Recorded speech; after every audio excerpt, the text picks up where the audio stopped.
Hello बच्चों, let us see this question.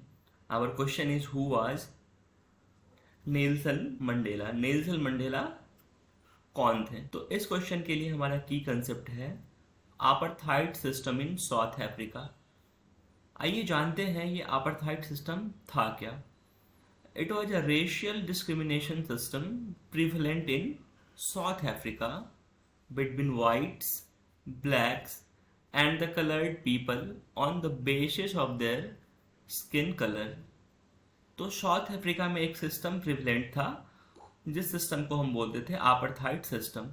यह एक रेशियल डिस्क्रिमिनेशन सिस्टम था किन के बीच? Whites, blacks and coloured people के बीच। वहाँ के जो रूलर्स थे वो क्या थे? माइनॉरिटी में थे, लेकिन वो वाइट्स थे, वाइट्स यूरोपियन थे। वो क्या करते थे? ब्लैक्स और कलर्ड पीपल के साथ डिस्क्रिमिनेशन करते थे, और यह डिस्क्रिमिनेशन हर फील्ड में फैला हुआ था। जिस सुपरमार्केट में वाइट्स जा सकते थे उस सुपरमार्केट से ब्लैक्स सामान नहीं खरीद सकते थे। जिस टॉयलेट का यूज वाइट पीपल करते थे उस टॉयलेट का यूज ब्लैक पीपल नहीं कर सकते थे।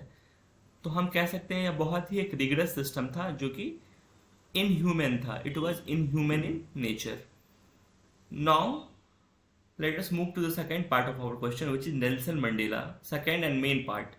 तो हमें बताना है कि नेल्सन मंडेला कौन थे। Nelson Mandela is considered the father of modern South Africa.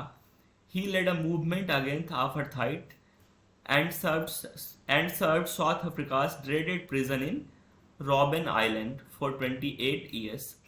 He successfully ended apartheid, framed a democratic government in South Africa, and became the first black president of the country. तो Nelson Mandela क्या थे? एक nationalist थे। उन्होंने एक movement lead किया था apartheid system के अगेंस्ट, ये जो रेशियल डिस्क्रिमिनेशन का सिस्टम था उसके अगेंस्ट। और इसी की वजह से वहाँ की जो गवर्नमेंट थी उसने नेल्सन मंडेला को 28 सालों तक, 28 ईयर्स तक जेल में बंद करके रखा था। कौन से जेल में? रॉबन आइलैंड। रॉबन आइलैंड प्रिजन जो था वो साउथ अफ्रीका का डेडलीस्ट प्रिजन था।